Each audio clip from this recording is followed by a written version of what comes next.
Okay class, आज हम पढ़ रहे थे एनिमल टिश्यूज। एनिमल टिश्यूज कितने टाइप्स के होते हैं?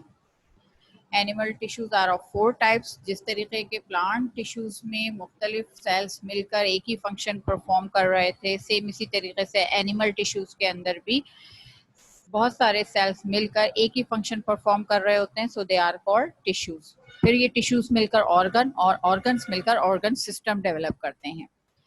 फर्स्ट टाइप एनिमल टिश्यू के इपिथेलियल टिश्यूज, ये वो सेल्स हैं जो कि मुख्तलिफ ऑर्गन्स के अपर लेयर डेवलप करते हैं और सिंगल लेयर में मौजूद होते हैं। इनकी सिर्फ एक लेयर मौजूद होती है और डिफरेंट ऑर्गन्स के की अपर लेयर बना रहे होते हैं। अगर इनका स्ट्रक्चर देखें तो ये देखिए डायग्राम के अंदर, ये एक दूसरे के साथ बहुत क्लोजली पैक्ड हैं या इनके दरमियान किसी भी किस्म का गैप और स्पेस मौजूद नहीं है। ठीक है, ये अमूमन ट्यूब्यूलर ऑर्गन्स की अपर सरफेस को डेवलप करते हैं, बना रहे होते हैं। इसके अलावा ग्लैंड्स के अंदर भी जो अपर लेयर होती है वो इपिथेलियल टिश्यू की होती है, लेकिन ग्लैंड्स के अंदर सिंगल लेयर के बजाय वो कई फोल्ड्स में मौजूद होती है। यानी कि इपिथेलियल टिश्यूज, इपिथेलियल सेल्स जो हैं वो कई फोल्ड्स के अंदर मौजूद होते हैं ग्लैंड्स में।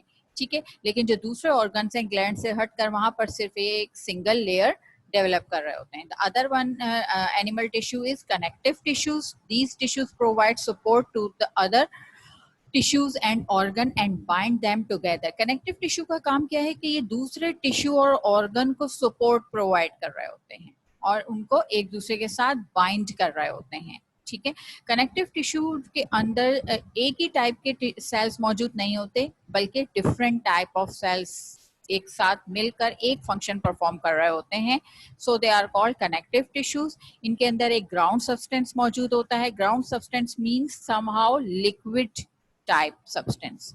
ठीक है, थोड़ा थिक लिक्विड टाइप सब्सटेंस मौजूद होता है, उसके अंदर सेल्स भी मौजूद होते हैं और फाइबर्स भी, तो सारी चीजें मिलकर कनेक्टिव टिश्यू बना रहे होते हैं। कनेक्टिव टिश्यू कुछ सॉफ्ट बॉडी के पार्ट्स में मौजूद होता है, यानी कि सॉफ्ट होते हैं, और कुछ हार्ड होते हैं। जैसे कि फैटी टिश्यूज जो हैं ये सॉफ्ट टाइप के कनेक्टिव टिश्यूज होते हैं। फैटी टिश्यूज आपने देखा होगा, बॉडी के अंदर बहुत सारे टिश्यूज ऐसे होते हैं जो कि फैटी होते हैं, यानी कि फैट के बने हुए होते हैं। ठीक है, उनके ऊपर जैसे स्किन के नीचे की जो लेयर होती है, आपके स्किन के नीचे एक फैट की लेयर मौजूद होती है जो कि फैटी टिश्यूज से डेवलप होती है।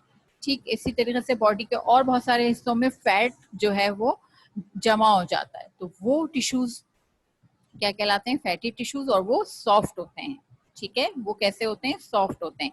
अगर हार्ड की बात करें तो कार्टिलेज और बोन जो है, बोन के अंदर जो कनेक्टिव टिश्यूज पाए जाते हैं वो हार्ड टाइप के होते हैं।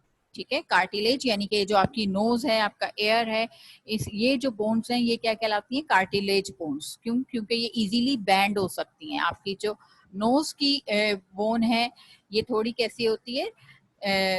सॉफ्ट तो नहीं कह सकते, लेकिन आप ये कह सकते हैं कि ये इजीली बैंड हो सकती है या इसके अंदर इलास्टिसिटी मौजूद होती है। सो अगर थोड़े से हार्डनेस की बात करें कि कनेक्टिव टिश्यू हार्ड हैं, तो वो कहाँ पर होते हैं? वो कार्टिलेज और बोन्स के अंदर होते हैं।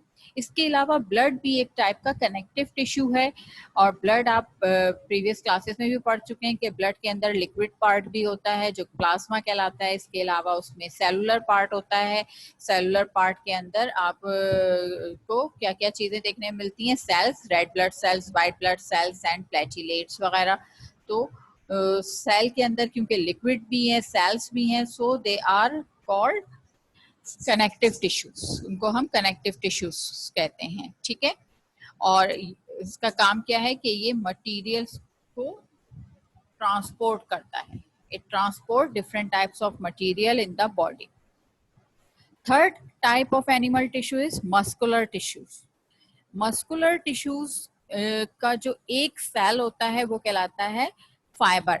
ठीक है, that is called muscle fibre. Single muscle fibre जो है वो इलोंगेटेड होता है और इसके अंदर एबिलिटी होती है कि ये कॉन्ट्रैक्ट और रिलैक्स हो सकता है। तमाम बॉडी के मसल्स जो हैं वो इन्हीं मसल्स फाइबर के बने हुए होते हैं। मस्कुलर टिश्यू कहाँ होते हैं? आपके तमाम वो बॉडी पार्ट्स जहाँ पर मसल्स मौजूद होते हैं, ठीक है। अब मस्कुलर टिश्यूज मौजूद होते हैं। मस्कुलर टिश्यू जो हैं वो मूवमेंट के साथ रिलेट करते हैं। बॉडी के वो पार्ट्स जो कि मूवमेंट शो कर रहे होते हैं वहां पर मस्कुलर टिश्यूज मौजूद होते हैं, और ये बॉडी को आपकी रिलैक्स और कॉन्ट्रैक्ट करते हैं मसल्स को। जैसे कि आपके आर्म के मसल्स हैं, आपके लेग के मसल्स हैं, ठीक है। तो ये वो मसल्स हैं जो कि क्या हो रहे होते हैं, मुस्तकिल कॉन्ट्रैक्ट और रिलैक्स हो रहे होते हैं, ठीक है। यहाँ पर ये डायग्राम मस्कुलर टिश्यू की बनी हुई है। These are elongated cells, understand. और इसकी जो एंड है वो कैसे हैं, पॉइंटेड एंड्स आर टैपरिंग, कहते हैं टैपरिंग एंड्स या पॉइंटेड एंड्स।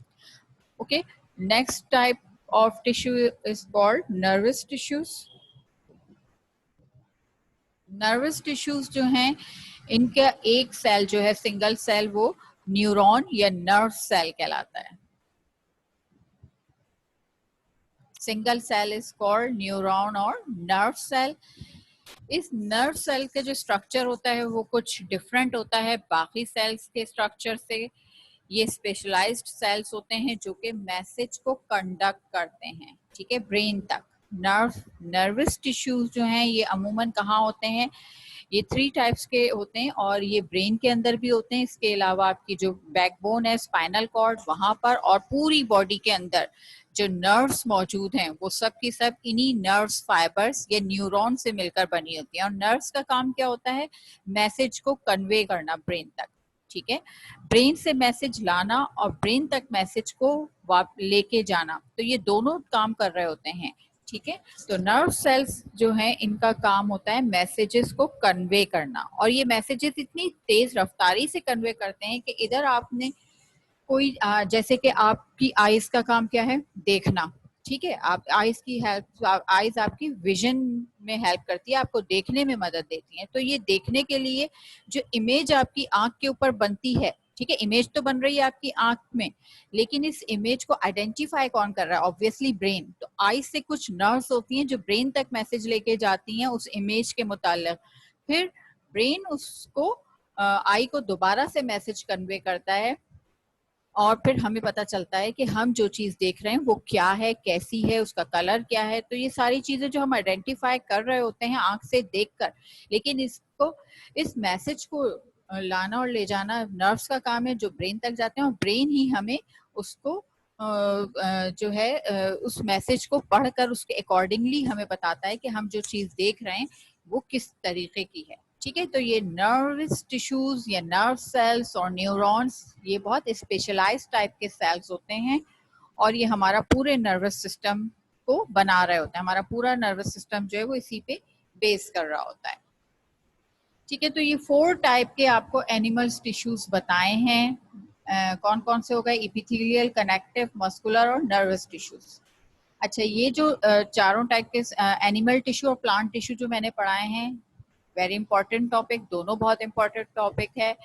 5 ईयर्स में अक्सर एनिमल टिश्यूज तो कई दफा आता है। मस्कुलर जो प्लांट टिश्यूज हैं वो सारे एक साथ नहीं पूछे जाते, वो डिपेंड करता है कि कौन से टाइप के पूछे जा रहे हैं, parenchyma, collenchyma, sclerenchyma, on the basis of their structure, ठीक है, ये चीज पूछ ली जाती है, या सिर्फ मेरिस्टेमेटिक टिश्यू पूछ लिया जाता है, या फिर वेस्कुलर टिश्यूज, डिपेंड करता है वहां पर पार्ट्स में डिवाइड करके। यानी कि सारे के सारे प्लांट टिश्यूज को एक सवाल में आप नहीं पूछते, वहां पर आप उनको ब्रेक कर देते हैं, ठीक है, ब्रेक करके पूछते हैं।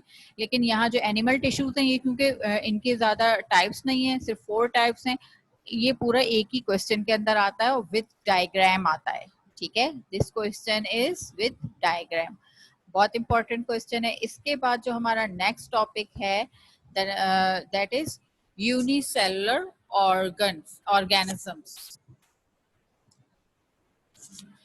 Obviously all of you know very well that unicellular means single celled animals, और वो organisms जो एक ही सेल पर कंसिस्ट कर रहे होते हैं, जिनकी पूरी बॉडी सिर्फ एक सेल पर कंसिस्ट करती है, these are called unicellular organisms. यहाँ unicellular organisms के अंदर जो हमारे पास एग्जाम्पल है that is अमीबा। अमीबा क्या है, it is a unicellular aquatic organism, एक यूनिसेलुलर ऑर्गेनिज्म है। एक्वेटिक मींस जो पानी में रहते हैं, एक्वेटिक, ठीक है। और किस किस्म के पानी में रहते हैं? Stagnant water of pools and ponds. ठीक है, स्टैग्नेंट यानी कि ऐसा पानी जो मुस्तकिल खड़ा रहे, जैसे कि पॉन्ड्स के अंदर या पूल्स के अंदर पानी मौजूद होता है, तो वहां पर ये पाए जाते हैं। It is microscopic in size, measuring about 0.25 millimetre.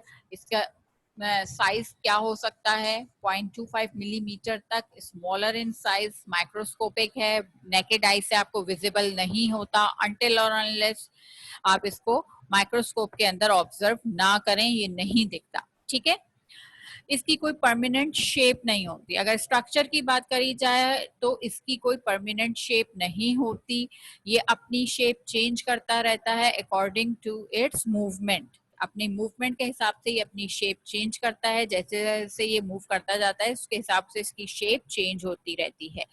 ठीक है, इसकी जो आउटर मेम्ब्रेन है वो क्या कहलाएगी? Obviously that is plasma membrane और सेल मेम्ब्रेन से इसकी पूरी बॉडी कवर होती है।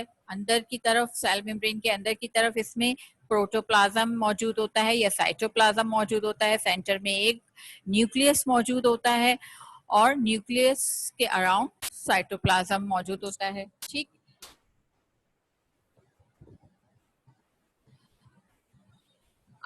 अगर आप साइटोप्लाज्म की बात करें तो साइटोप्लाज्म जो है वो टू पार्ट्स में डिवाइडेड होता है। ये टू पार्ट्स इसके क्या होते हैं? एक कहलाता है एक्टोप्लाज्म और एक कहलाता है एंडोप्लाज्म। जो आउटर साइटोप्लाज्म का जो आउटर पार्ट है, यानी कि जो बिल्कुल सेल मेम्ब्रेन के साथ वाला हिस्सा है, दैट इज एक्टोप्लाज्म। ठीक है, जो कि ट्रांसपेरेंट होता है, क्लियर होता है। ठीक है, और जो इनर पार्ट होता है वो थोड़ा सा विस्कस यानी कि आप कह सकते हैं थिक होता है। विस्कस मीन्स थोड़ा सा थिक होता है। जब कोई चीज थिक होती है तो वो ट्रांसल्यूसेंट हो जाती है, यानी कि ट्रांसपेरेंट नहीं रहती, बल्कि कैसी हो जाती है? ट्रांसल्यूसेंट, यानी कि लाइट उसमें से तमाम पास नहीं हो पाती। क्यों? क्योंकि वो विस्कस होता है। एंड ग्रेन्युलर पार्ट, ग्रेन्युलर इसलिए कि इसमें मुख्तलिफ कुछ ऑर्गेनल्स भी मौजूद होते हैं, सो दैट इज ग्रेन्युलर। कुछ ऑर्गेनल्स की वजह से, जैसे कि फूड वैक्यूल है, कॉन्ट्रेक्टाइल वैक्यूल है, ये चीजें इसके अंदर मौजूद होती हैं जिसकी वजह से ये ग्रेन्युलर हो जाता है। So that part of cytoplasm is called endoplasm. ये हिस्सा क्या कहलाता है? एंडोप्लाज्म कहलाता है। Endoplasm contains many food vacuoles of different size, contractile vacuole and other cell organelles। इसके अंदर ये चीजें मौजूद होती हैं। इसका बहुत ही सिंपल स्ट्रक्चर है। जाहिर सी बात है ये वन सेल्ड ऑर्गेनिज्म है, तो इसके अंदर ज्यादा आपको ऑर्गेनल्स नहीं मिलते। ठीक है, तो बहुत सिंपल ऑर्गेनिज्म है। इसके अंदर सिर्फ क्या चीजें मौजूद हैं? वैक्यूल्स हैं, चाहे फूड वैक्यूल्स हो, कॉन्ट्रेक्टाइल वैक्यूल्स हो, इसके अलावा कुछ दूसरे ऑर्गेनल्स मौजूद होते हैं। ठीक है, इसमें जो अगर आप देखें तो इसके अंदर दो प्रोजेक्शन, फिंगर लाइक प्रोजेक्शंस मौजूद होती हैं। ये देखिए आप डायग्राम में आपको विजिबल हैं two finger like projections. These are called pseudopodia. Pseudo means false, podia का वर्ड जो है ये फीट के लिए यूज होता है। ठीक है, पोडिया का वर्ड यूज होता है फीट के लिए, सूडो मींस फॉल्स। तो pseudo podia, podia means false feet, यानी कि फीट की तरह बिहेव करते हैं लेकिन not the actual feet, these are false feet. यानी कि जब कभी भी इस ऑर्गेनिज्म को मूव करना होता है अमीबा को, तो तमाम साइटोप्लाज्म जो है वो गैदर होना शुरू हो जाता है इस सूडोपोडिया के अंदर, और जो ऑर्गेनिज्म है वो खिंच कर आगे की तरफ चला जाता है। ठीक है, तो ये इसकी मूवमेंट है। इस तरीके से ये क्या करता है? मूव करता है।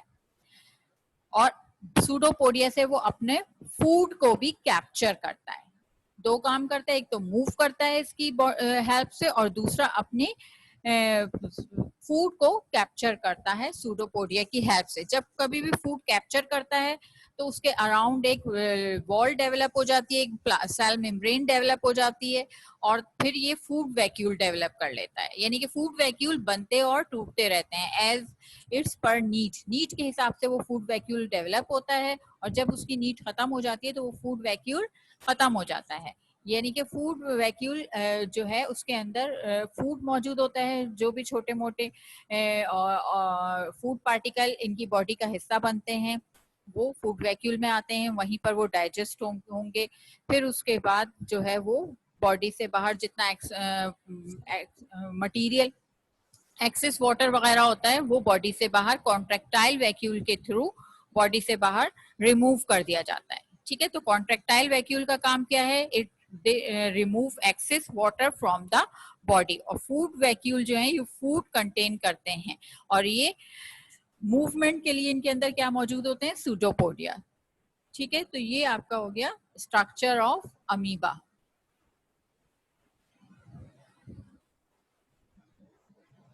ओके क्लास, यहाँ तक आपका टॉपिक खत्म हो गया अमीबा के बारे में।